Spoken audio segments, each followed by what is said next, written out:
Hello and welcome to Crucible of Words for more dedicated legacy action. Today I am playing some Food Chain. Now this is a deck that I played a little while back a few times on channel and had a really good time with it. So much so that I actually bought some Food Chains in paper and have played this at a paper tournament. Now I haven't played on the channel for a while. It kind of got a little bit bodied by the Grief era because we don't really want cards taken out of our hand too much with how this deck works. But Grief's gone now, so I thought we'd have another crack at this and see how it fares. So for those who are unfamiliar, Food Chain is a 3-mana enchantment. You may exile a creature you control to add X mana of any one colour where X is 1 plus the exiled creature's mana value. Spend it only to cast creature spells. So if we have a Squee, we sacrifice this and then we can replay it from exile. And we do that, sorry, we exile it, not sacrifice. And we just loop this with the Food Chain and generate infinite mana. Infinite mana makes us an infinitely large Walking Ballista and our opponent dies. Now, we have some Imperial Recruiters, which can find either half of the combo in terms of the Squee and the Walking Ballista. The Imperial Recruiter can also find some useful things, whether that's a Hydroid Krasis, a Mawloc, a Zoanthrope, or any of our cantripping creatures, or Questing Druid.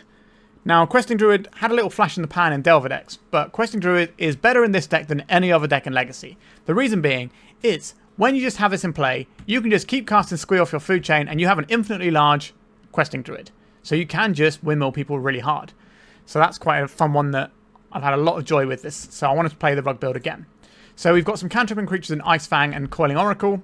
For those who are unfamiliar with Coiling Oracle, it's basically a trigger off of an Uro but on a 1/1 body. This is kind of like some additional Coiling Oracle, additional Ice-Fang Coatls. But these are going to be hopefully pretty good into the whole Psychic Frog era that we find ourselves in.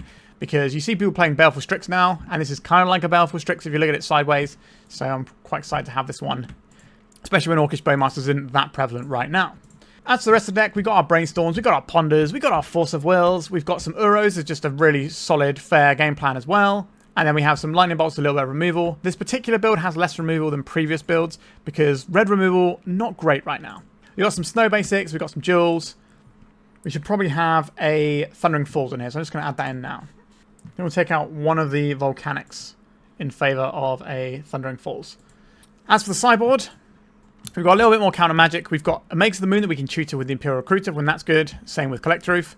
Faerie Macabre is Graveyard Hate that we can also tutor for using our Recruiter.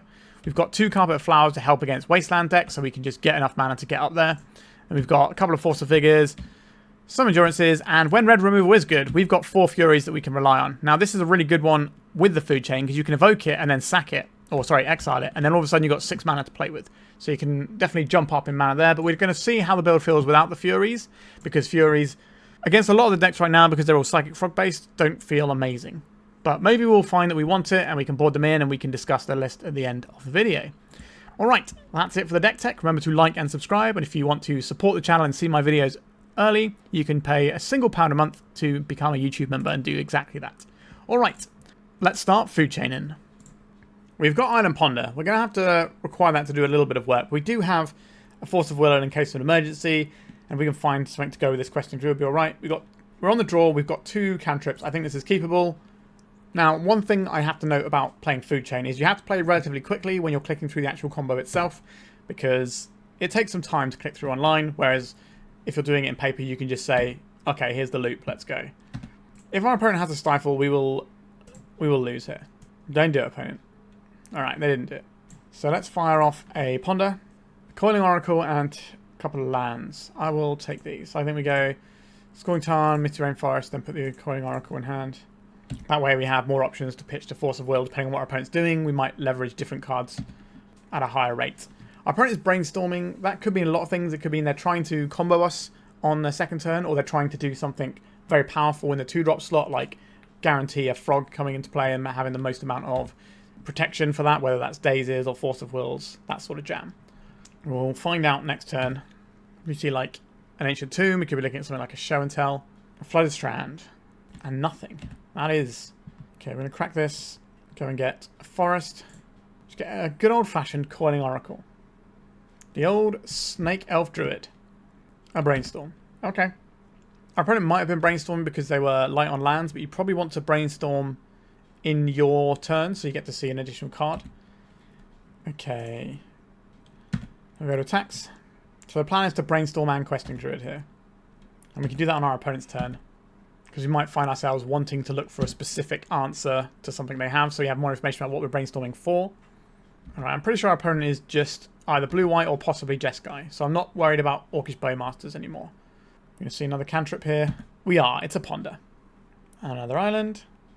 And another ponder. Our opponent is certainly sculpting up a storm. We've got quite a lot of resources, though. Let's fire off this Brainstorm that our opponent knows we have. I do not require this Thundering Falls. And I don't know if we want the Krasis yet. We already have some stuff to go with the Krasis. And this is like a payoff if we find what we're looking for. But I don't think we need to do that. I kind of just want the card advantage options for the most part. Let's put the Krasis away. Let's crack this. Go and get ourselves a mountain. And let's Seek the Beast. A Spell Pierce. Sure. That's a nice clean answer for a Seek the Beast there. Okay, so we have infinite mana potentially here. Let's throw off an attack first. I would like to get this Ice-Fang in. When is the best time to do that, is the question. Alright, let's fire off a Brainstorm first. Imperial Recruiter. Another piece of removal. Sorry, another piece of counter magic. So we do not need this Questing Druid anymore, so that can go away. And if we're going to play one of these next turn anyway, so we'll have Force of Will, blue card. So we could hide the food chain here, or we could attempt to play the food chain right now.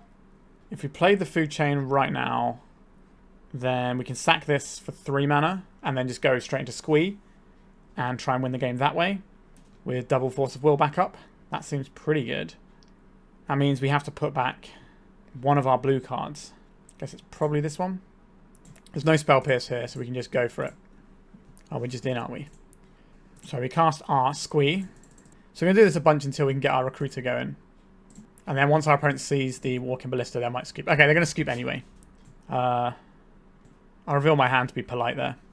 Because they deserve the information. Right there. Obviously, I wouldn't do that in a highly competitive tournament, but we're not in a highly competitive tournament. We're just in a league here. So we've just seen, like, a bunch of blue-white stuff, really. And our main deck is relatively well suited to deal with that sort of thing. I wouldn't mind some Carpet of Flowers. They're probably going to be more useful to us than the Lightning Bolts. So our opponent's got a bunch of islands. Other than that, I don't think there's much else we want here. Like maybe a Force of Negation over a Lightning Bolt. We might be able to hard cast this. Try that. Our opponent didn't show us things that made me believe that they were a Dreadnought deck. Otherwise, we'd be sideboarding differently. Okay, we can keep this. We're not a million miles away. A Prismatic Vista. So this one is going to find us a basic island. And the Misty Rainforest can find us a basic forest. Okay, the fair plan of the Euro is good. I think we can go... If we go Brainstorm here, then the Euro, then the Scalding Tarn, then we can Thundering Falls our Euro straight into the graveyard if we want to do that. What am I talking about? We don't get to put the Euro in there that way, do we? That's not how the game works. Having a moment today. I'll crack this now and get this forest. And then we just hold up this Ice-Fang, playing our opponent's turn. Because if we draw the right thing, we might be able to go next turn. Now, our opponent's going to have some interactions. So it's not necessarily just going to be a clean way of doing things. But we can see. See if we can get a little deeper into our deck. All right. We've got a card draw. Okay, another Uro. We can go pretty large here, or we could just do some Uro things. So this gets us a green source. Probably has to be a Trop. We just cast this Uro. And then we get this Thundering Falls as well. Now you might plow this through on the front way, so they don't have to worry about on the backside. Sure. I'll just take some more protection for our combo. So we're going to try and exhaust our opponent's resources using the Uro. And then we can just combo them potentially with 2 Force of Wills. A Brainstorm from our opponent. Our base is being cracked.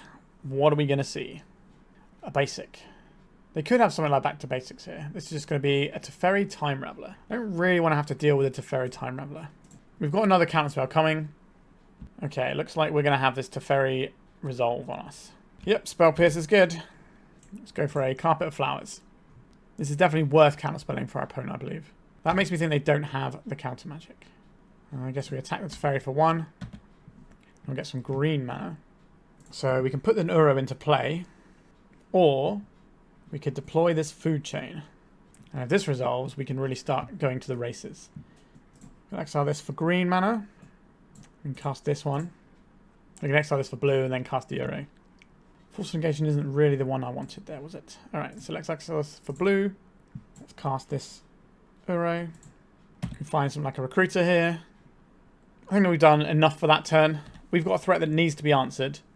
We have these spells that don't do anything, but we can just tap out for a big Hydroid Krasis and gain some life and try and get there. Right, they're bouncing the food chain, so they're more scared of that than the Uro. This could just mean we're going to eat a Plow or a Pyroblast potentially. A Narset, you say? Yeah, that's pretty good against some of the things we've got going on over here. Let's see what they find off of their... Oh, wow, they found the Plow. Yuck. Right, so they're just going to point that straight at the Uro. Yep. Things have gotten more difficult, I would say. Do I just make a guy here? I think we probably are just making a guy. Play this out. Crack this one. Get a mountain. Crack this one. We'll get an island. We'll cast this one. We don't draw the cards because of the Narset, but we do gain the life and we have a creature that can pressure the Planeswalkers. Because if we just let them sit behind these Planeswalkers without us ever doing anything, then we're not getting anywhere. Alright, that Force of Will is pretty solid. Law Reveal goes away. We gain some life. We don't draw any cards. Our opponent is ahead of this game, especially since we have these blank cards in hand. So maybe I do want a Fury just so we can deal with a situation like this and just blow out their Planeswalkers. Maybe that's better than a Force of Negation if we want to be fighting on our own turn. I brought in the Force of Negation to deal with things like Planeswalkers, but maybe Fury is just a better way of doing that, because we can draw it after the fact and still blow stuff up. Imperial Recruiter, you say? Some red mana. Can I have an Imperial Recruiter, please? They have high cast Force of Will mana available. We have high cast Force of Will mana available. Problem is, we don't get to cast it because of this Teferi. So, which of these cards is better for us right now? Does this fight Planeswalkers? That would be weird. Okay, it doesn't fight Planeswalkers. We could get a Questing Druid and then use that to sort of draw some more cards. We could get a Walking Ballista, fire that in. We could get a Zoanthrope and try and blast their Narset. 1, 2, 3, 4, 5. If we wait till next turn with a Zoanthrope, we also get to draw a card because we can stack the triggers how we want. Is the Questing Druid just the best thing we have going on here? Or do we just get another Recruiter? And we just get another Recruiter. Just put 2 threats on the board. I say threats, I use the term loosely. So I could go and get an Ice-Fang and play that on our opponent's turn if they didn't have a Teferi. I think we just get the Zoanthrope here. Is it the Zoanthrope or is it the Questing Druid for next turn? I think it's the Questing Druid, actually. Okay, so I have 2 creatures. One of these should be able to attack the Narset. Now, they could just do all sorts of things to mess us up here. Removal spells, Fourth Eorlingus with enough bodies left back to block. This is our opponent's game to lose here, but we might be able to wriggle our way through. Oh, instant speed, Law Revealed. What a nice Magic the Gathering card that is. Yeah, if this Force of Negation was a Fury, we'd be in a better spot. Obviously, we don't know what our opponent's got. They might just not care about the stuff we're doing. They might have counter spells they're just saving for something more important. I'll say no to this one. Let's go to attacks. I would like to attack the Narset, and we'll attack the Teferi with the other one. Just a Fourth Eorlingus instant speed. It is. That's not the best of times for us, but that is our opponent tapped out at least. What colour mana do we want for this? Probably red. Seek the Beast. Another Seek the Beast and a Walking Ballista. Okay, let's... Sorry, that's Force of Will. This is the one we just cast. Seek the Beast again. We can get rid of a blue source this time. Okay. Ponder not helping us out too much here. We can obviously look at the top cards of our library. That's not really going to get us where we need to go here, is it? So, Questing Druid. Let's get another Questing Druid. This will exile the Walking Ballista forever. So that's going to be difficult. We have to win with Zoanthrope, which is still fine. I think we've got a better shot of just making our Questing Druids and then casting a Ponder here. We don't get to draw a card because of the Narset, but we do get to pump our guys, and we get to look at the top 3 and rearrange them, which could be useful. More Questing Druids. Sure, we get to replay the same turn, I guess. A new Narset. Sure, we're definitely not drawing any cards. What are you going to find with this Narset? A Day's Undoing, you say? So we get to draw 1 card. No, they do it in our upkeep. We never get to draw any cards. I think we'll save our time and just go to the next round. The next game, sorry. So I think I've made a mistake with this Force of Negation. We actually do want a Fury in here. Do I want any more Furies? These Force of Wills, I think we might just be overloading our opponent with more Fury type stuff here. just have a more threat-dense approach to this game. Something like this. Maybe we'll take out another force and just really go for it here. Let's try that one. Sweep away their planeswalkers, which turns on all of our cantrips and things. It means it's going to be less likely that we just have a protected win with counter magic. Yeah, this has just like a fair mid-rangey hand. Okay, so this probably needs to be a volcanic. Looking at the spells we want to be casting this game. Ponder, Imperial Recruiter, another land. I like all of these. So we can play this Volcanic Island and then play an Ice-Fang in our opponent's next turn. That gives us the Ponder back in hand. An island. So no white removal available for our opponent. They're casting this Ponder after playing an island, which suggests to me that our opponent thinks we might have days in our deck. Otherwise, you would just Ponder and then have more options of land because maybe you want to get a Surveil land or something. Or they're worried about, or they have a Spell Pierce here, and they're going to use that to counter our Questing Druid. That is the other option. Fortunately, this does not play into a Spell Pierce. Let's get attacking. Going to crack this one now, I think. Maybe just get a Taiga and complete our land set here. And now we can cast a Ponder. Okay, so this is a kill, if that's what we want to do here. So we bury Uro and the food chain. They're not going to make us discard a card, are they? We could put the food chain in hand. And more like to make us shuffle our library somehow. So we've got a land and an Uro on top. So we can end step, fire off this Questing Druid. And our opponent may or may not want to do anything about it. Maybe we get the Spell Pierce out of their hand. So this is trying removing some of our opponent's interaction. I suspect we see a Spell Pierce here. A Hydroid Blast. Similar but different. Let's go to attacks. Do I want to play around our opponent having a Spell Pierce here? Because if they have Spell Pierce and Force of Will, we're kind of stuffed a bit. We could just jam this Recruiter. Just assemble the pieces in a different way. Rather than going for it straight away, maybe we can play a food chain around Spell Pierce with Force of Will backup. Right, it's a Faerie Time Raveler. If we fight over this and lose, then our opponent might be expending their counter magic on this Force of Will. Right, so we're tapping our opponent out of Spell Pierce here that's been telegraphed for a while. Could be a Pyroblast. It's a Pyroblast. Okay, so now they are tapped out. They have to have exactly Force of Will for this to work. Let's go and get a Thundering Falls. Have a little bit of Surveil action. I don't want another land here. I don't think so. That's not a bad draw, is it? Let's attack the Teferi first. Chip away some counters. I do apologise for not having the classic old border food chains as well. Alright, you got a Force of Will? They do. Alright, but we have another one, so we get to go again next turn. And maybe we'll have that land to play around that Spell Pierce. Ponder from our opponent. They can bin off their Teferi to draw a card. Did not use Ponder's shuffle ability there. A little bit worried about Fortheolingus. So we have the land to pay around the Spell Pierce. This island. Does this one work? Source of Power shares on one of our guys. We play the other guy. Let's get Squee in. Let's do some more Squee in. Doesn't feel like our opponent's fully F6'd over there, though. So we've got to do this a bunch. This is the slightly tedious part of it. Our opponent's got one card in hand. So if that's a Spell Pierce, which we've suspected for a while, then it shouldn't make any difference. So we need to have enough mana for this Zoanthrope to be lethal. So I'm just going to cut to the bit where I put it on the stack. Alright, so now I have enough mana to fire this one off. So we have X is 16. Let's try and Zoanthrope our opponent. Alright, we got the win doing the food chain thing. We managed to exhaust our opponent's counter magic and we got there. Alright, 1-0, just like being back in the saddle. Love it. Let's go to round 2. Okay, we got a little emergency relief in Force of Will, some Brainstorm to fix things up. A cantrip. Okay, I'm down to clown. Volcanic Island pass. I think that means we are leading off on a Scalding Tarn. I kind of want to Ponder here.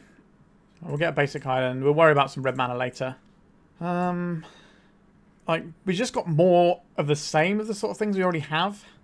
I don't think this is what I'm about. I think we're going to go any order and shuffle.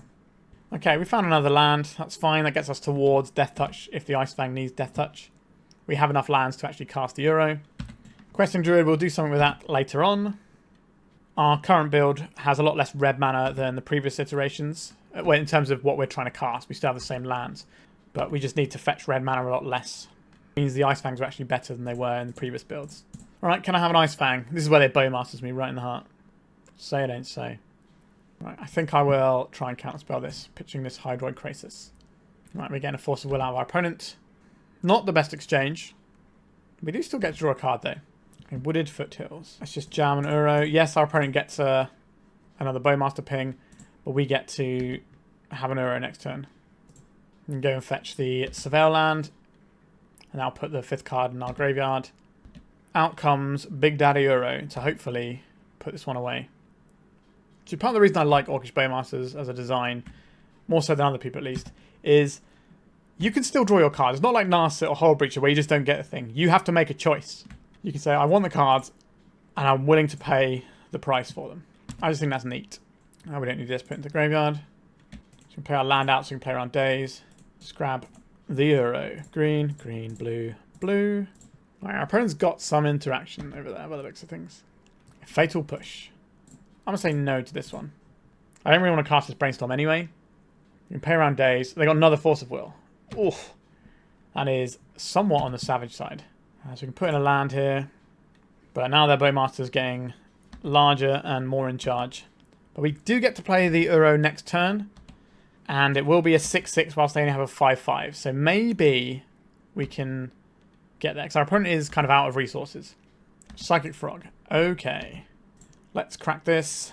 I guess we've already got all of our lands for the purposes of having our Death Touchers going. Let's seek some beastage. Okay, a Zoanthrope. Force of Will. Alright, we'll play this land out. We'll go and get ourselves a Volcanic here. So if we cast this, 1, 2, 3, 4, 5, so we can dome the Orc army and draw a card. This will be a 5-5 if we do that. So we probably don't actually want to draw the card here. So we get 1, 2, 3, 4. Oh, this is kind of awkward, isn't it? We could dome this, but then they have the frog. So put that trigger on the bottom. So that's our draw a card. Now we get to deal 5 damage to any one target here. So we could kill this Orc army, so that's okay. But then we're going to be taking 2, and then more, and then more. Or we can kill the Orcish Bowmaster so this doesn't grow. Then we will be taking damage from the Psychic Frog, and we're going to need to find an answer to that. Actually, no, we have a flyer here, right? Don't we? So if this pings down the Bowmasters, then we draw our card. We don't get pinged from the Bowmasters anymore. And then we can play Questing Druid, holding up Force of Will next turn, or we can just play the Uro and start gaining life. We have a flying ward creature. They can kill this with a Fatal Push, though. But if they have to ponder into it, then they don't get to do that. They can attack with both. They attack with neither. Excellent. Maybe we're going to get over the hump here. An Ice-Fang. I don't hate that. 1, 2, 3, 4. So if we play and crack this fetch land, that'll give us the mana we require. Oh, wait. Do we not have any more fetchables? Oh, no. It's fine, though. We need to crack that to put the Uro into play anyway. 1, 2, 3, 4, 5, 6, 7. So we may as well play this, although that does play into days. I don't really want to play into the days here. So we go blue, green, green, blue, blue. Right, so now we're kind of going over the top of what our opponent's doing. Sure, I'll put this land in. I will play this guy now that we can play around the days. I guess we were playing around the days. Well, no, we weren't playing around the days before, were we? Yeah. We were playing around the days, sorry. You know what I mean. Okay. I don't think we need to attack this turn. We can just sit back and then just start turning the Uro sideways and accelerating out on this one. We've got a Force of Will if our opponent's got anything good. Alright, let's just make an Ice-Fang. So we know this doesn't fetch anything. Fatal Push. Not today, opponent. So now we are very much the beatdown in the world. Sure, I'll fire off... No, I won't fire off the Ponder yet. I think I'll attack first. We send in... Just the Euro's fine here. Do we want to put this in? No, we want to try and brainstorm that away at some point. That page is taking it. Let's seek some beasts. Alright, so we can play the food chain here. Imperial Recruiter, get a Squee, do some food chaining. Yeah, we're in a good spot, obviously. So, our opponent is a deck where I would like some Carpet of Flowers. I would also like access to some Furies here, potentially. They're not amazing, but they're acceptable. The endurances are fine, but not incredible. The lightning bolts, we want them because they kill Orcish Bowmasters. Forces, honestly, don't feel great here. And maybe I'll just take out the forces altogether. And maybe we'll drop one food chain for Fury, and we just play like a fairer game, but we do have like a backdoor combo win as well. Be the mid-range you want to see in the world. There is obviously a problem with like their creatures just being able to dodge the Fury. But if we can make them spend counter magic on a food chain, then they'll have less cards on hand to pitch the frog, and then maybe our Fury gets to sweep it up. Zoanthrope coming in clutch. Okay, we can remove a thing, potentially. We'll keep this. We're probably going to be playing on basics as much as we can. I don't really want to fire off this lightning bolt because that will cut us off of a basic island. Maybe I do want a lightning bolt now. We drew a land though. I think we're better off having this lightning bolt. I'll play the fetch land. That way we can make some choices. I don't want to just bolt this into a daze anyway. And we might not be able to cast a Fury without a red card anyway. So by casting the lightning bolt, we end up losing more damage in the long run. We could board in some endurances. I wasn't sure how into like the Dragon's Race Channeler type stuff our opponent was and Murktides.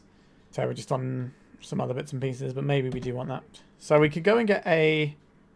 we have a lot of options of what we can get. I don't think we're going to do that. I think we're going to cast a Brainstorm while our opponent's shields down on the Bowmasters. Alright, another lightning bolt is good to see. That means we can fire one off here. We've got the Uro as well if we want it. So we just put back some lands. Do I want to fire off the bolt now? Uncertain on that one. We might get in a horrible situation. We need to go down on resources to try and Fury and bolt our opponent's Murktide. Let's crack this. So this gets us the basic mountain here. If our opponent dazes this, it's not the end of the world for us. Right, no, we just get to resolve it. Nice. Maybe next time we can try and drop the Uro. They're going to play a frog here. If they play a frog, it will survive a Fury. So we're going to have to try and get around that in a different fashion. If we draw a red card, maybe we get to Fury and Lightning Bolt this. So the Uro isn't so good because we had to get the mountain there. So what are the options for us? I think we can jam the food chain here and try and get some action out of our opponent. Right, we're just in with a food chain. Very interesting. They do get to hit us with a Psychic Frog, which is never a situation I want to find myself in. But they shouldn't be able to remove food chain once it's in place, so now they have to respect every creature we play as something that can possibly kill them. A tropical island. That allows us to play the front side of an Uro. I don't believe I want to be sacrificing this right now. We might need the life gain and stuff off of this. Okay. Not ideal. The old Pyroblast there. Pyroblast of our own would certainly be useful in a matchup like this. See, I could cast a Ponder here into what might be a Mawkish Bowmasters. I think having Orcish Bowmasters, that's still not ideal for us. But we'd like to make a land drop as well. Okay, let's Ponder into the Bowmasters. We can bolt it. There it is. Our opponent's drawn so many cards with Psychic Frog, we're just kind of flailing a little bit here. Carpet of Flowers. Yes, please. We have red mana here. Take the beast. Getting Hydroblasted. Got Force of Will out of that one. Okay. We've almost got their Psychic Frog at a manageable level. How ridiculous. I'll be honest, I'll be glad to see the back of this card when it gets banned in December. A Dragon's Rage Channeler. Okay. So we know we've got a Ponder coming. Do I want to get this Fury into play to sweep these two things? I think that is the better play here. So we'll say no to this for now. Then we'll fire in a Ponder. Have you got another Orcish Bowmasters? They did not. Okay. Then we bury the Ponder. Keep the Zoanthrope on top. And the island here. We go to second main phase. And we add some red mana. You got another Force of Will opponent? Yeah, this is precisely the problem with Psychic Frog. They get to leverage damage and cards at the same time. So you can't just catch up by actually removing their creature eventually. Because you can't catch up. So what, 3, 4, 5 damage here. And they can kill us on the turn after. But we get to try and put the Uro into play next turn. Or we can jam the Zoanthrope. I think I want the Uro though. And they both die to a fatal push. Is the Murktide? No, it's another frog. Sure. More frogs. Why not? So, just trying to work out. If we Zoanthrope here, we can make it big enough to kill a frog and block a Channeler. If it resolves. How big do we need it to be to kill a frog? 3, 4, 5. So we're not going to cast the Uro this turn. So we say yes to Carpet Flowers. We'll have some red mana. Right, let's get Big Daddy Zoanthrope. Got another Force of Will opponent. A Red Blast. So that would have hit either play we had. And that is now lethal. 3, 4, 5, 6. And they have to discard one card to kill us. Alright, let's go back to the sideboard. So the Magus of the Moon can stop our opponent from ever playing Psychic Frog if it comes down early enough. It's interesting. I think I just want a couple of endurances though. What of these do I want to get rid of though? I quite like having our combo plan as a thing that we can threaten our opponent with. But maybe we can trim a couple of recruiters here. I'm not ecstatic about this one. We're going to have to play on non-basics. So one of these gets a trop, one of these gets a Thundering Falls. Right, no threat on turn 1 from our opponent. Absolutely love to see that one. Let's crack this. Thundering Falls. A Fury, sure. Am I playing an Ice-Fang or playing a Coiling Oracle here? If our opponent cracks us at end step, then we'll flash in the Oracle, the Coatl. Okay. So now we want to do this in their upkeep. Right, we're just in. We want to do this before Bowmasters comes online. Alright, Endurance is a great draw for us. They're just going to play a Frog, or they're going to play nothing. So there's probably Orcish Bowmasters held up, which means I don't really want to cast this Brainstorm. Although we can cast it in response to the Bowmasters that I am expecting to come down. No Bowmasters still. There's a Wasteland. Oh, we're in such a pickle here, aren't we? Why can't all my cards have flash? Are they holding up a... If they're holding up the Bowmasters here, like they have to have Bowmasters and a Daze or Force of Will for this to work. But why wouldn't they have Bowmaster to ping down our Ice-Fang? Alright, let it be known that Bowmasters will shiv us up a good bunch. Why wouldn't you have Orcish Bowmasters? That's a real question. Bolt this.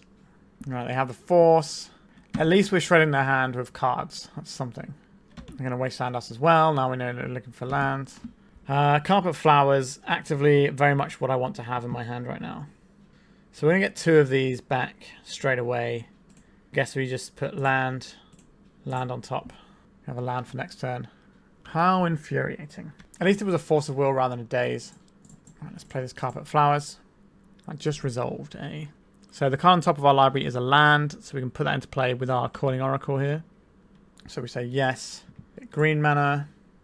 And then, do I want to kill this right now at the cost of these things I have, or do I want to try and hardcast it next turn? I think we can chump block for a turn with our Oracle. Volcanic from our opponent, not a wasteland. Okay. Another Orcish Bowmasters, you say. Understood. The bows, they continue to be mastered. We don't have another Surveil land to fetch, so we're just going to leave this Misty uncracked. Ponder. Alright, so our opponent's not going to have any permission like Spell Pierce available, not that we're going to be playing into something where Spell Pierce makes a difference. Let's see what we draw and see if we can wriggle our way out of this one. Coiling Oracle. So 3, 4, 5, 6 mana. So basically just playing Fury around a Daze here. So we'll say red mana. Our opponent has double Daze. Just get us regardless, don't they? 2 on each of these. And then we can trade this with the Orc army if we need to. Fail Push will not clean up our Fury. A Lightning Bolt will, though. Okay, a Dragon's Rage Channeler. Pretty happy to have this Endurance in my back pocket. Okay, they're willing to trade their Orc army for our Fury. Not how I would like to leverage all these resources, but sometimes you got to do what you got to do. Okay, I would like some green mana this time. Just not mess around. Make sure that a Murktide can't come in here. Get out of there. Well, we'll get basic island here. Then we'll deploy the front half of the Euro. We don't care if this gets counterspelled. If they Bowmasters, it's annoying, but it's not the end of the world. That just means next time we can play the Euro and start snowballing at the top end of our curve. Chamier. Alright. Got Brainstorm to follow that up with. Surgical Extraction, targeting our Euro. Weird time to do that. I think you want to do that in my draw step in case I draw a second one. But that Surgical Extraction is significant. Attacking isn't great for them right now, though. They left the card on top off of the Surveil, though. Okay, so we're going to get a bunch of mana here. I don't know what colour we want just yet. So I'll say no at first, and then I'll cast a Ponder. Hydroid Krasis. We can make a 3/3 flyer. Is that good enough? Not really. I think this is in any order in shuffle. For more lands is fine. Okay. I don't think we're attacking here. I think we'll name blue. Cast a Ponder here. An Ice-Fang, a Brainstorm. These are all fine things. We'll cast this Oracle. I don't know if I want this Brainstorm. So I'm going to crack this now. Get another Trop, I think. And we'll cast this. And we can turn on Death Touch if we need to. A Fatal Push, targeting the Ice-Fang. Okay. I'm happy for our opponent to use their resources in that fashion. We still draw a card. A Mawloc, you say. That's a big one for next turn. Right, so we're going to hold for a turn. And then we're going to Questing Druid in our opponent's end step. Have a bunch of mana. Start deploying some scary things. Psychic Frog, at this stage of the game, isn't a problem, thankfully. We now have our Mawloc target as well. Okay, so they got a Brainstorm here. That's the reason you make that attack. Oh, wow. They are desperate over there. Let's crack this. We want to have enough basics here. Let's seek those beasties. What do you got for us, deck? A lightning bolt, a lightning bolt and a volcanic island. So yes, get some green mana here. Play this one out. Cast this one. 1, 2. Let's get a big beastie. Devour that psychic frog. Playing around days. Let's draw a bonus card. Bolt their channeler. See, when they don't get a psychic frog up and running super early doors, it feels like we run away with this matchup. But when they do, we just can't beat it because that card is just a little too pushed. We're a little bit worried about a Murktide Regent. It won't be that large though. It'll be what, 5/5, so we can attack our Mawloc into it. Sure, let's make some red mana. Cast this guy. Seek the beast. All right, our opponents had enough. We are just outvaluing them, which is what we kind of do in the post-war games. We have the threat of a combo in our deck, but we're just like going over the top, just being like a nice mid-rangey deck. Okay, 2 rounds in. Let's go to round 3. We've got an island to ponder with. We've got a lightning bolt to kill stuff with. We've got a recruiter to find the best tool with. This hand is fine, but not impressive. I'll obviously lose to some combo-y stuff. A Tamiyo. I believe we're going to lightning bolt this, and we might eat a daze for our troubles. But if that happens, we're not getting psychic frogged. Yep, there's the daze. We're going to develop a clue onto the board. I feel we are in a slightly similar matchup. They might just be straight blue-black, though. I think it's better than the Grixis build. Okay, so we just get this island here. Do I want to ponder right now, or do I want a Questing Druid? I think we want Questing Druid.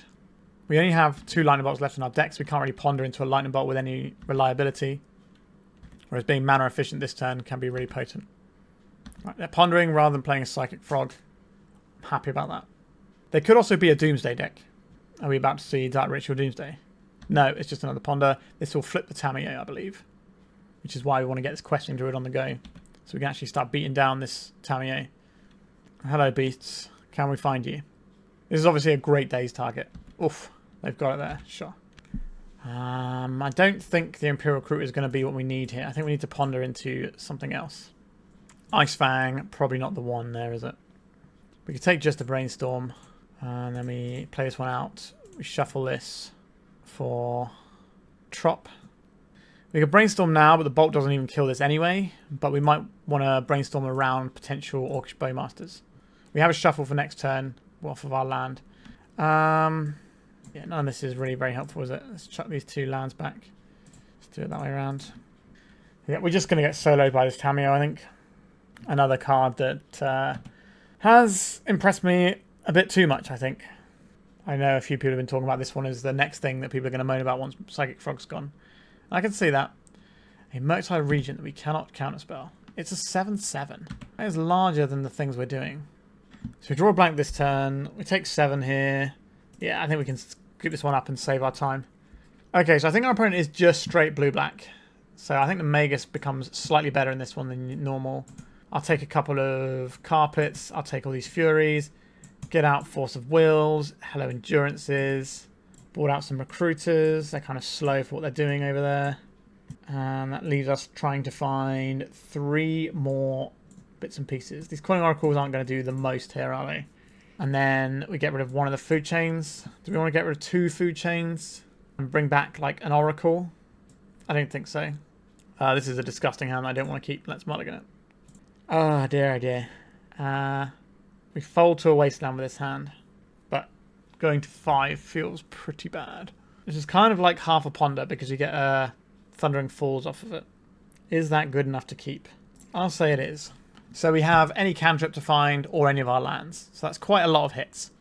Whereas in a matchup like this where our opponent's playing all the best cards in the format, we can't really beat them if we mulligan too low here.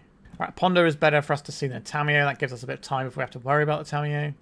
I'm pretty sure our opponent is like just the Dimir tempo style deck rather than any graveyard stuff. Tamiyo's not really in those decks. Neither is the Murktide. Okay, Thundering Falls. Any land. I love finding any land. It's exactly the card I want to find. Okay, so we get Trop here. We're a long ways off of this having Death Touch. But we're doing it now so that if they do daze this, then they can't play a Bowmaster or a Frog this turn. Brainstorm in our hand. A Wasteland. Do they want to fire it off? Okay, I guess they do. I'm going to say they don't want to fire it off when we have something on board. Obviously, the thing we have on board isn't that impressive. Let's go to attacks. Just deploy the snow-covered island and pass it over. Kind of worried about Bowmasters here. So what we do is we do the Questing Druid. If they counterspell this with a Daze, they can't Bowmasters. Alright, so we have a Ponder or an Imperial Recruiter here. Oh, would have loved to have got this on the go. Let's cast this Ponder. See if we can find a green source. These are not green sources. There's an any order in the shuffle, I think. Food chain, you say. Right, let's brainstorm. See if we can find that green source. Our opponent is brainstorming over the top. Well, well, well. Not what I wanted to see. So, some of these things are getting put on top of our library. We're going to draw one of them, and then one of them is going to go underneath a Questing Druid activation, most likely. So what would I like to go under the Questing Druid activation? We're pretty close to the combo here. Now we can make an infinitely large Mawloc, for example. The Magus of the Moon is the least exciting of these things. So I'll do it like that. So I'm happy for the Magus to go, because our opponent's probably going to be fetching basics here. They've seen the Recruiter, so they know something suspicious is happening. Even more suspicious than little Ice-Fang Coatls and stuff. Yep, so they got basics. That's why we're going to effectively get rid of this. A Nile Spellbomb. Alright, so our opponent knows we're doing Uro stuff, but it doesn't feel like they know that we're on food chain. It's not a deck you see online very often because it's miserable to click through. Sure, they're just cycling it now. Okay, so maybe they're not that bothered by it. Just trying not to get Murk-tided or whatever. Alright, well, I'm going to Questing Druid in their turn so we have more chance of finding stuff that we can utilise. Undercity Sewers. So we could fire it off now. I'm trying to think if we need this Thundering Falls to lightning bolt something. It's possible that we do. Another Goyf. That's not tiny. A Powder Keg. Okay, I don't care about that too much. I think our opponent just didn't really know what we're doing, so they brought it in a selection of things.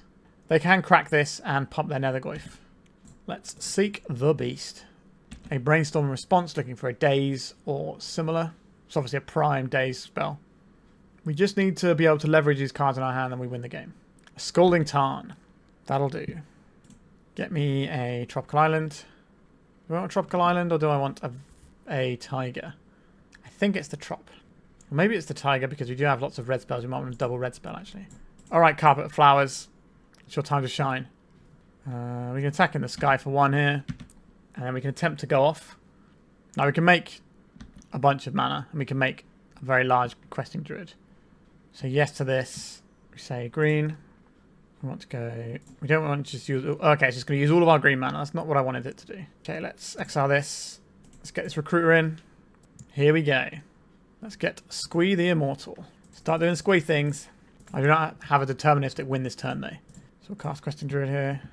Using the green mana. Cast Questing Druid using the green mana. We'll cast this. We'll yield to these. We're going to make some big Questing Druids. And this Powder Keg will not be able to pop them. This turn at least. How big do we need to make them is the question. Probably need to be like 13 power creatures at the very least here. So we've got a little bit of clicking ahead of us. We can also shut our opponent off with double blue. Right, I'm just going to skip to when something interesting happens because I'm going to be clicking for a little bit. Right, I'm casting the Mawloc now, so I have another threat. This might draw us something that just wins us the game. It did not. But we have a ridiculous amount of power in play now. And our opponent's going to need something good. Powder Keg can only go up to one counter, so it can't kill any of our stuff apart from our carpet. And then we can crash for gargantuan amounts of damage here. We also exile.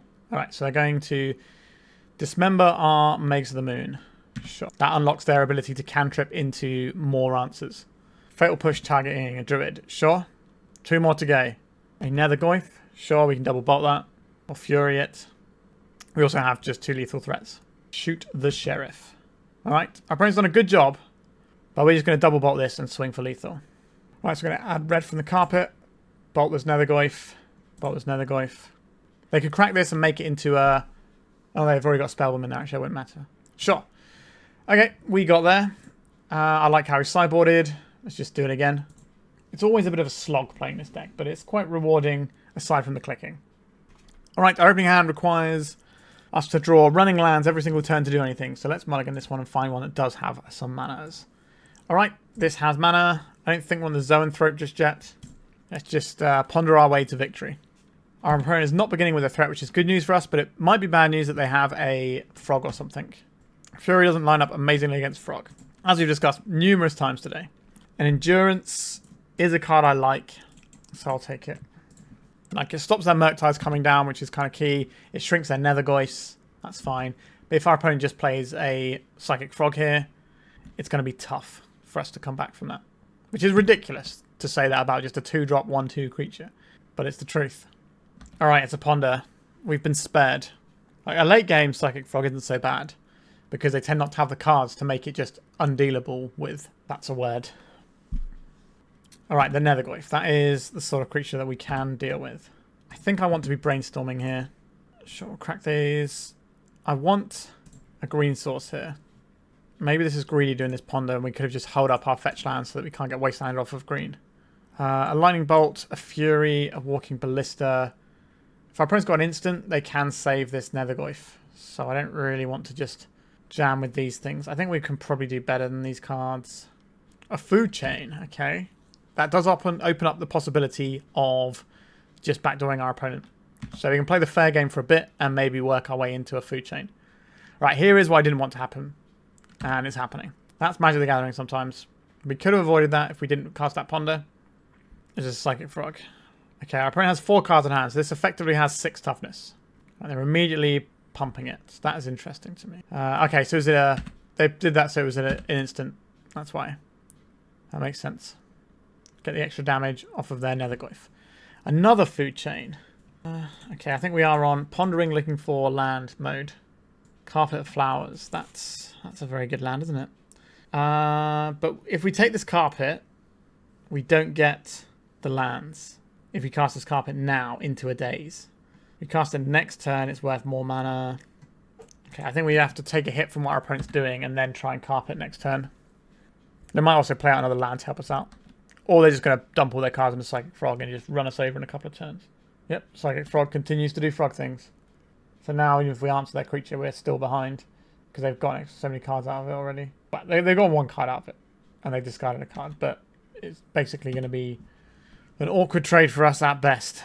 As we play this one out, we go and get a basic forest, I believe, is the best option here. Alright, Carpet Flowers, please resolve. Alright, it did resolve. That's good news for us. Just get a Food Chain on the go next turn, perhaps.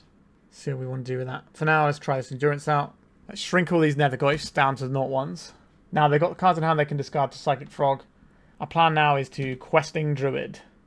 A Brainstorm, sure. A Nile Spellbomb, that doesn't really interact with us too much.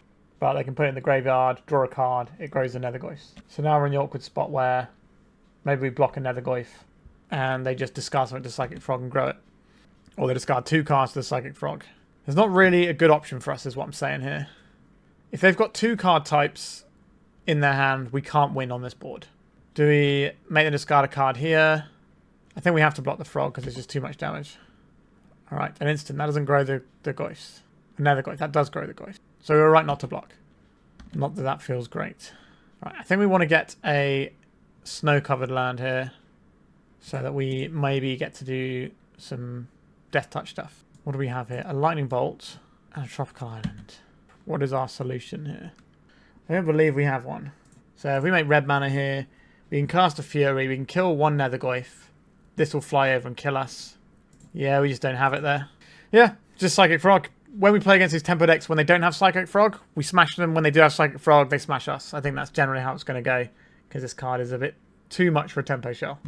Alright, 3 rounds in, let's go to round 4. Alright, we can keep this hand. We've got a Ponder, we've got an Island. An Urza's Saga, just straight up on turn 1. And a Vexing Bauble. Do I want to Force of Will this? Or do I don't care. It's not worth it to me to Force of Will that. Like, we can leverage this Brainstorm. Okay, so this gets us a mountain. We have the forest, this gets us the island. I'd rather have us have a Brainstorm than our opponent have Vexing Bauble. They might crack this for something else. I don't believe this is the sort of thing that's going to help us out of this spot. I think this is an any order and shuffle. Hello, Mawloc. Welcome back. So we can do a Brainstorm and just get rid of this Force of Will soon. I have the feeling our opponent is going to combo us once this as a Saga pops off. We get to find out if it's going to be Painter's Servant combo or if it's going to be like Saga Storm combo. Alright, probably Saga Storm. Don't believe we're going to have a great time. Do some brainstorming. Well, I've already decided this doesn't work. We are so close to being able to combo here though. It's Put that away. So close to combo.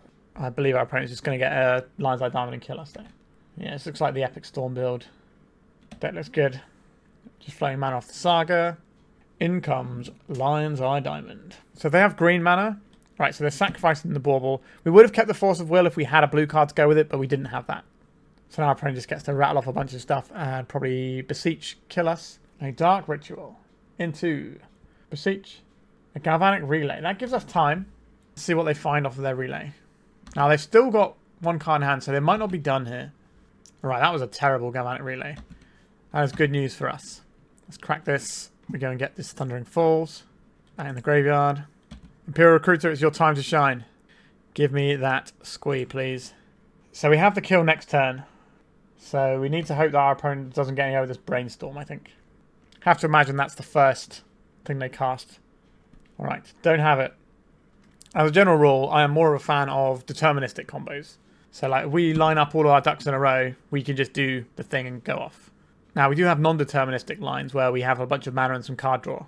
But I like things like A plus B combos a bit more than stuff like Storm. But Storm is very hard to play, but the rewards are gargantuan in terms of what you can do with the deck if you get all the reps in. Dark Ritual, 2 cards in hand. We get Beseeched. Storm is 5. They can Beseech, go get Gaia's Will. We're so close. Veil of Summer first. Sure. So if they get the Gaia's Will here, that's easily lethal, right? So they get 7. Gaia's Will, get back. Lotus Petal, whatever. Yep. No, they got us.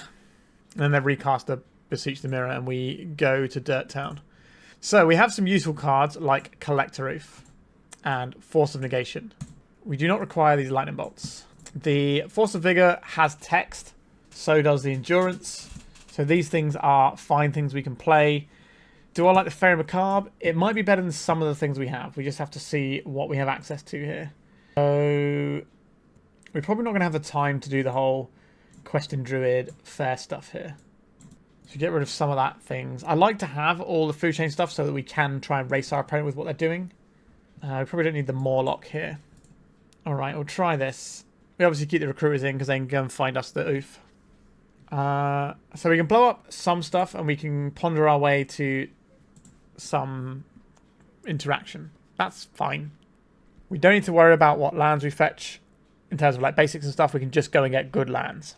So we'll just use this Trop to cast the first one because we might be able to do Brainstorm and fetch land action. I don't mind having another ponder. Do I want to draw these lands though? I think we're getting any Orange Shuffle. Okay, we draw the lands anyway. And I think it's close if you keep that one there. We still want to have to draw the land for next turn.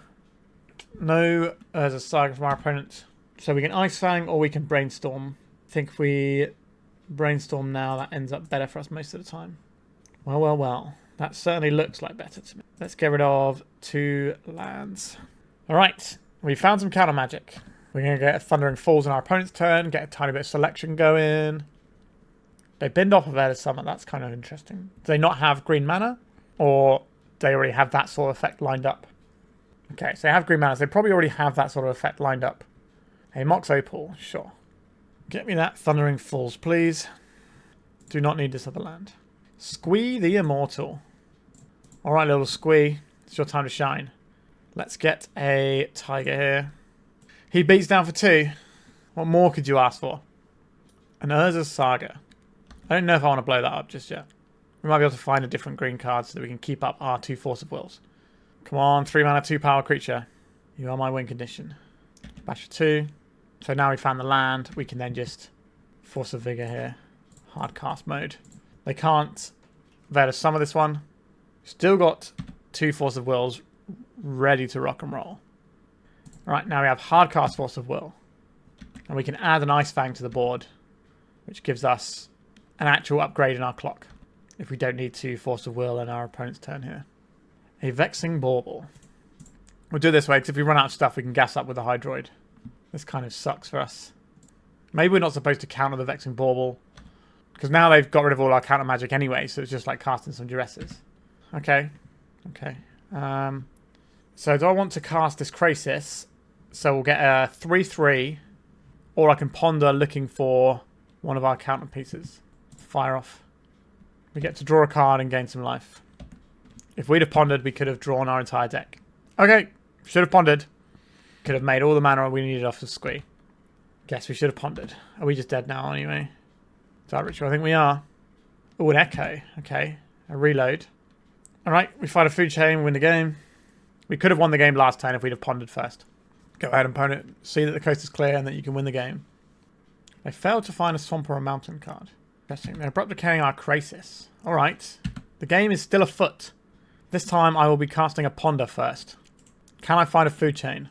We found a Brainstorm. That's more looks at a food chain, isn't it? Play this. We'll crack this. Go and get a Trop, I think. Then we'll cast a Brainstorm. Come on, deck. Still no food chain. Okay, I guess we put back the Uro and a land. Then we cast a ponder here. Food chain, we got there. I'll reveal my hand. Okay, do I want to do anything differently here? I don't think so. Do I want more blue cards for Force of Will? Do I want more green cards for Force of Vigor? Those are some options available to us. Maybe this is a blue card and a green card, so we're not just swapping those in. Maybe we get rid of the Druids for Oracles because they're blue and green cards. I can believe that. Alright, we have the Force of Vigor. Obviously not great against the old Vexing Bauble, but it's something. We also have an Endurance, so we can get rid of their graveyard if they go for a super graveyard baseline with the Gaia's Will. Okay, we found our first thing to blow up. That's exciting. I don't want to get rid of my only blue card, so we're just going to play this and get a Thundering Falls. We're part way towards comboing. Let's see what our opponent's up to over there. Nothing. A Lion's Eye Diamond in the second main phase, sure. Another Lion's Eye Diamond. Let's smash their permanents here. Right, there's the Echo of Eons. I will be counterspelling that. Okay, so we had some things here. So we're running okay. Ponder is better than an average draw. Okay, that's very good, isn't it? So we want to hide. I don't really want to draw this. Right, so we'll hide the Collector Ouphe on top, and then the food chain can go into our hand. If they discard the food chain, I don't mind as much. Crack this for a tropical island. Get your friend of mine, Collector Ouphe. We have infinite mana available. We just need somewhere to put that infinite mana. Yeah, our opponent drew the payoff for the duck, for the Lion's Eye Diamond, the turn after we dropped the Collector Ouphe. It's pretty good stuff for them. But was just a little bit too late. Alright, that's 4 rounds in the books. We've got 1 more round to go. We are currently 3-1, so we might be able to put a 4-1 on the board with Food Chain. Alright, our hand is fine for the final round. We've got a Brainstorm to do a little bit of work.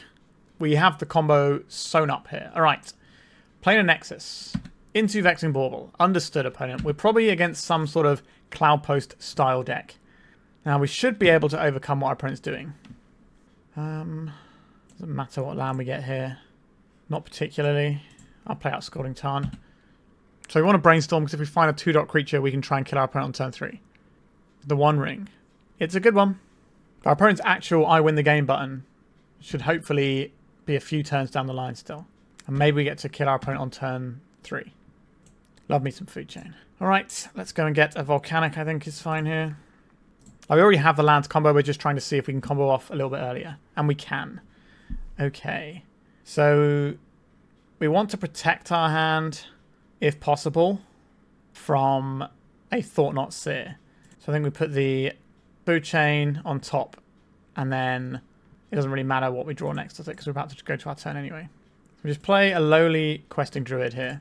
Because next time we play the Food Chain, we sacrifice the Questing Druid, cast the Recruiter, get the Squee, make all the mana in the world. Imperial Recruiter. We don't even need to Imperial Recruiter for the Walking Ballista. We already have the Zoanthrope. The Walking Ballista is better because we can win with like a 1-ring trigger. We wait till their upkeep and then blast them. Can we get to turn 3?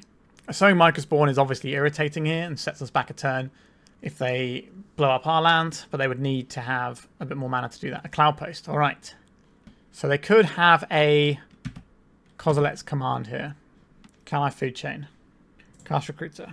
Get the Squee. Cast the Squee. And here we go. So I'm going to do this a few times until we can put the Imperial Recruiter on the stack and show them that we have the Walking Ballista in our deck. And if they want to concede to that and save us some clicks, I appreciate that. If not, they don't have to. That's their right. They can make us play it out. What's happening here? A Boseiju. Okay, I'll get a land. So what do we need now? We don't actually need this. We need the thing that digs us the most. And the thing that digs us the most is the Questing Druid. That's probably what we're going for here. Alright, so they had a Boseiju. Some interaction. Not interaction that we ever get to interact ourselves with either, because it's uncounterable. This is going to be a matchup where our Makes of the Moon does some real work, though. Cloudpost. They have some mana over there. We might have missed our window. 6 mana. This is a kicked Mica spawn, is it? Yep. What is the land they're going to get here? Is it just going to be an Eye and start dumping some giant Eldrazi into their hand? Right, goodbye, our only green source. We have a green source in hand, so it's not the end of the world. Oh, they got Tabernacle. That's just rude. Tabernacle. That's, yeah, that's a real kick in the teeth. Yeah, our opponent probably only had one card that could interact with what we were doing in that entire chain, and it happened to be in their hand with the Passagie. But that's Magic. Sometimes I have it. Do I want to pay for these things? I'm going to cast a Brainstorm first, I think. Gives us information of what we're working with. Okay. We pay for one of them, I guess. We don't really need this Krasis. So we'll pay for the Recruiter. And then we'll let the Squee die, because he can be played from the graveyard anyway. Then we'll draw a land. Then we can deploy this and get a green source. And deploy our Ice-Fang with Death Touch if we want it. Just digging towards a food chain. But our opponent is getting some pretty extraordinary amounts of mana right now. So they got, what, 3, 6, 9, 10 mana. So they can hardcast an Ulamog, which might be a tricky one to come back from. Right, they're paying for their Mica spawn. Doesn't mean they're not casting an Ulamog, because they might be able to play any other land and get 1 mana and carry on going. They can play a land that gives them way more than 1 mana. Alright, 38 cards left in their library, 12 cards in their hand. They should be able to piece together something from here. Another Cloudpost. So that gives them another 2 mana on this turn. Candelabra of Taunos. Yeah, that's a scary one. So they can untap a bunch of mana. We got a trophy with a Cloudpost deck that looked like this quite recently. I don't think we had Disruptor Flutes in, though. We had the Candelabras instead. There's like a little bit of difference in what our opponent's doing. But yeah, so this Candelabra is going to give them a whole bunch of mana. All right, they didn't want coloured mana out of their Nexus. They just want a big amount of colourless mana right now. So they have, what, 21 mana? Something along those lines? So that's Emrakul, easy peasy. Obviously, Ulamog is fine. It could be an enormous Kozilek's command, which can then find the Emrakul. I think we are toast. Our opponent had their 1 outer with our little 1 chance to get in before all their nonsense kicked off. Alright, so they're just going to squiddly diddly us. I don't think... Like, we can block this, but we're losing to so many things on board here. Alright, Makes of the Moon, get in. The Collector Ouphe also get in. Shut off their 1 ring and all that sort of jazz. Lightning Bolts aren't great here. Force of Negation may be fine. I don't really want these Furies. They can deal with a Karn, but our best way of dealing with Karn is just to play some guys and go around it that way. We can pressure them. Force of Vigor can blow up some of their stuff, but it's not going to blow up the thing we really care about, which is the 1 ring. So I don't like them that much. I think I just want to keep our deck pretty lean in terms of what it's trying to accomplish. Okay. We're 1 card away from a very, very large creature. So we want to get a blue source, I think, first. And because we are looking for Makes of the Moon and stuff, I'm just going to get a basic here. We want to be able to cast our spells. A food chain. Okay, that works for us. So if we... So if turn 2, we cast the Questing Druid or the Ice-Fang. Next turn, we cast a food chain, go into Squee, make a load of mana, draw our entire deck with Hydroid Krasis, kill our opponent. That works. So we don't want this to get taken from us. From like a Thought-Knot Seer. So I guess we go food chain, Ice-Fang, land. I'll play out this tropical island, I think. And then we just do the Ice-Fang in our opponent's end step.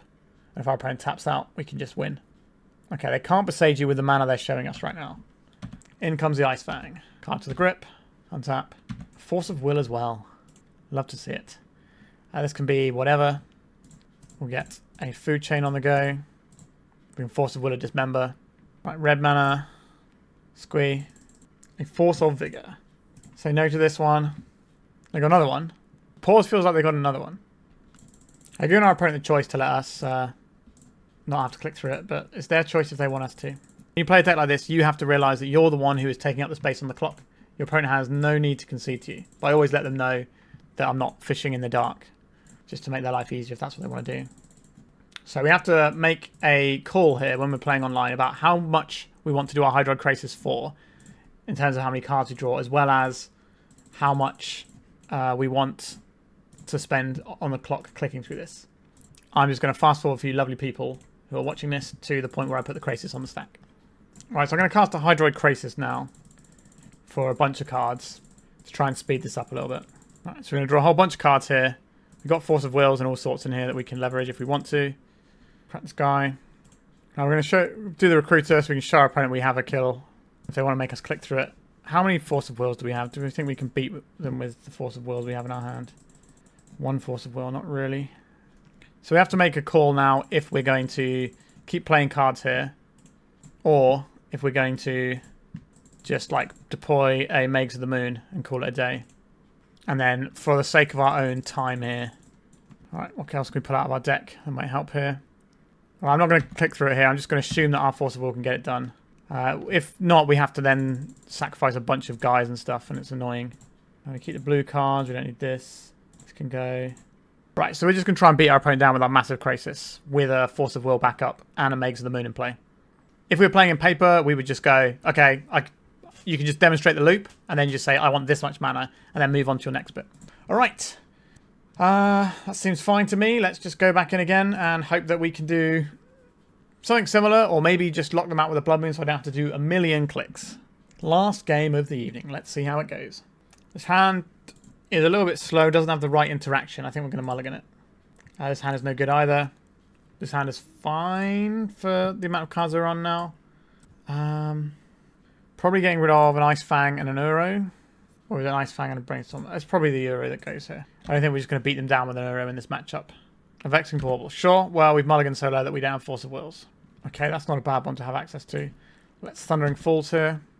A Ponder. Ponder is above average as a draw. But is that what we're about right now? I think so. I think it's fine. We get to play the Collector Ouphe next turn, and then we can do some other stuff afterwards.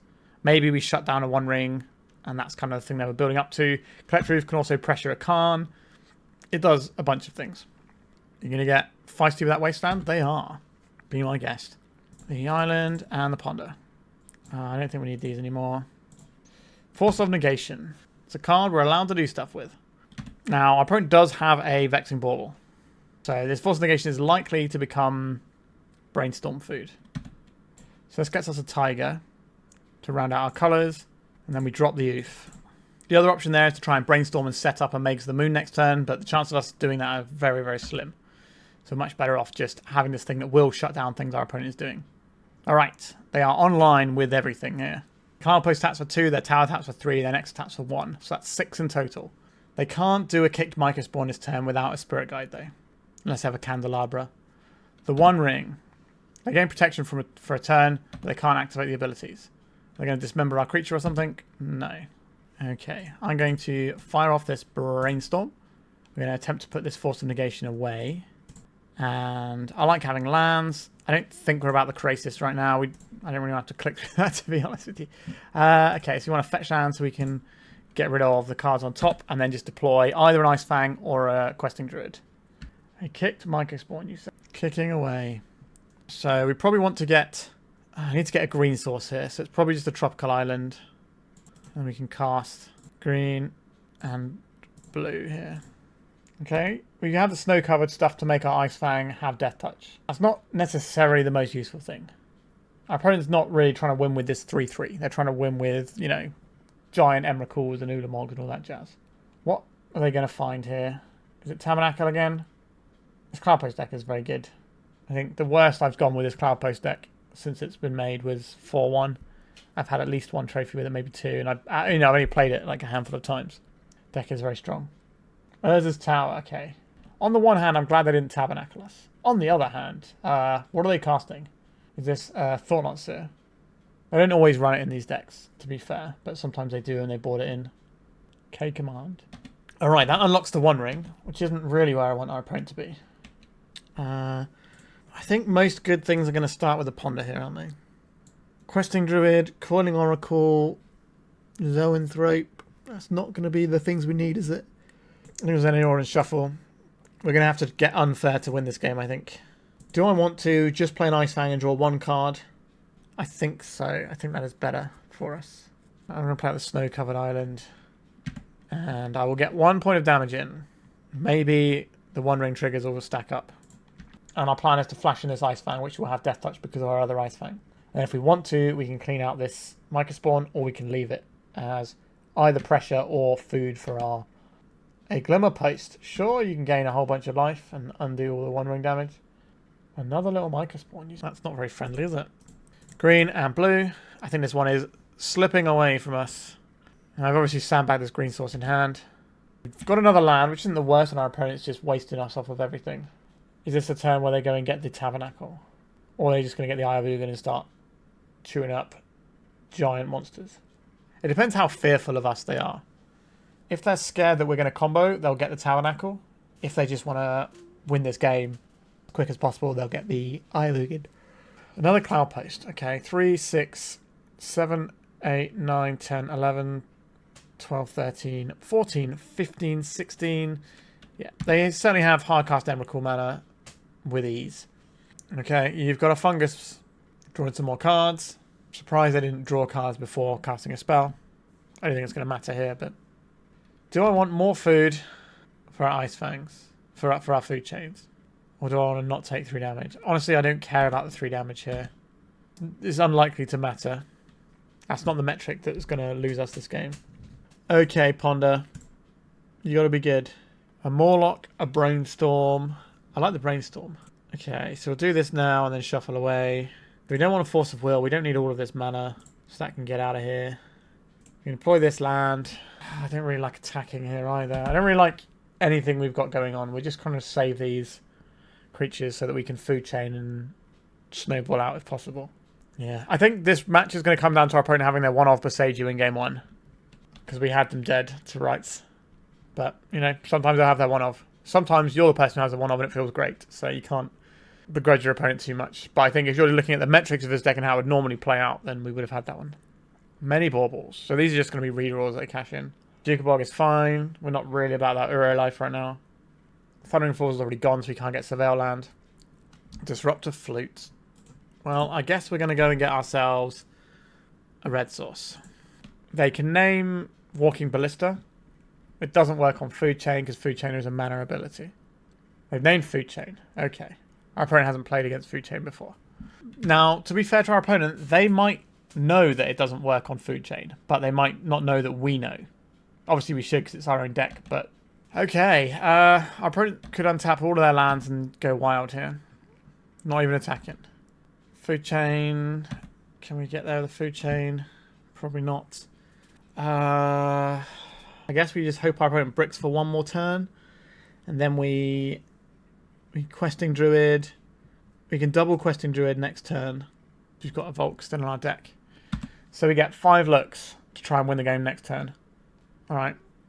Just don't giant spaghetti monster me opponent. Obviously they got the One Ring running. It's not necessarily difficult for them to put together something that wins them the game here. Tarn the Great Creator. What's so great about him? They're going to get the Lattice Lock. That certainly does some business, doesn't it? Now we can attack with our Ice-Fangs. Alright, they've just got a Walking Ballista. That's why I didn't name Walking Ballista for the Disruptor Flute. Okay. This makes things more challenging for us. I think I would have played this quite differently in my opponent's seat. I think they're giving us a little bit more room to play the game and maybe get something going. Obviously we don't know what they got in hand. They might be fine. They got Candelabra. They could have made a much bigger Walking Ballista if they wanted to. Alright, we'll take a bunch. No, they might have just been able to kill us this turn. I'm not going to do the maths, but it certainly looks like I might be able to. What? 1, 2, 3... They've got 5 lands that tap for, like, infinite mana. So we want to crack this and get a Volcanic first because we might not have many red sources left in our deck. We have 1 red source left. Now we will seek the Beast. What are you going to show us, Beast? A Food Chain. Okay, that is step 1. We have a green source. We only have the 1 green source is the problem. And so far, can't cast this Questing Druid. A Disruptor Flute. So this makes Food Chain cost more mana, by the way. It's not just it blanks Food Chain entirely. I think they're going to name Recruiter here. I think they had 12 extra pings off of their Walking Ballista if they just went for the Walking Ballista kill that last on their turn. Alright, let's get digging. Alright, all 4 Questing Druids are in exile in one way or the other. We can seek the Beast with the ones that have just been put in there. So 5 mana for our Food Chain is not going to cut it. We can't... 5 mana for our Imperial Recruiter is probably not going to cut it either. They get to Karn us here. I don't think we have a way out of this one. The food chain being 5 mana now is a lot. Sorry, 6 mana. Which makes it cost 3 more. So yeah, our opponent isn't trying to stop us with the activator, they're just trying to stop us casting it. We can play Seek the Beast here. If we can find the right one. Let's Seek that Beast. How many cards can we put into exile from our deck? Jeez. What are we looking for in this situation? I don't think there's anything. I think we can just call it a day there. Yeah, our opponent could have just killed us on their turn. We unfortunately didn't win that match. I think that, like I said, mainly comes down to the Boseiju in game 1. Like, we had sewn up apart from one card in their whole deck and it beat us. And most of the time that's not going to happen. So generally speaking, I think you're okay in that matchup. And then obviously we mulled quite a lot for the final game. We weren't a million miles away, but our opponent had a pretty good way of jamming our lands down. So we got a little bit lucky against Cloudpost. We got lucky against the Storm deck to some extent. We weren't punished for our lack of pondering when we could have just pondered into the win. So let's talk about this deck. I'm a big lover of Food Chain. I also tried to brew a Food Chain deck in Pre-Modern, which is a very different beast because there's no infinite combos with it. But that's quite a fun one, and if you want to learn more about that, check out my Patreon. I wrote a big article about my first forays into Pre-Modern. Anyway, in terms of this particular build, I think the issue is the Psychic Frog early doors is so terrifying for us when we don't really have that many tools. Like, obviously, the Ice-Fang is supposed to be our main tool to deal with that. And that's, you know, we're down on Lightning Bolts because Lightning Bolts are bad at the moment. But, you know, they're still fine and they're still going to get a bit of purchase. But you could maybe cut the Lightning Bolts. Now, part of the problem with that is our red count is getting lower and lower and lower with this deck. But we do have a Squee, which is a red card. Now, quite often we're just going to food chain that. But we have the Recruiter, we have the Squee, and we're trying to cast this Magus of the Moon as well.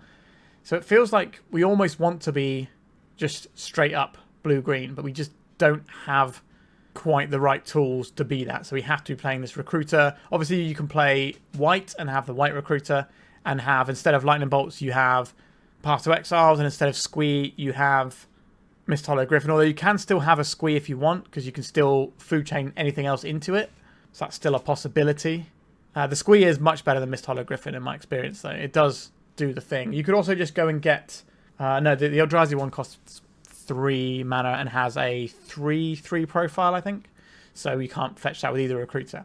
At some point, I will play the Eldrazi food chain deck that I played in the early access to Modern Horizons back in the day. I think that deck was quite fun, and I'd like to try that again because I love food chain. Like I said, it's one of the decks I have in paper. I have this particular build in paper. I don't have all the other iterations of it.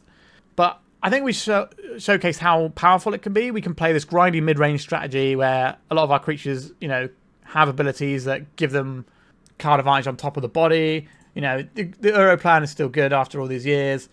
And, you know, sometimes we just turn 3 combo people, and that's good too. So I think there's a lot of promise in this deck, and we did okay today.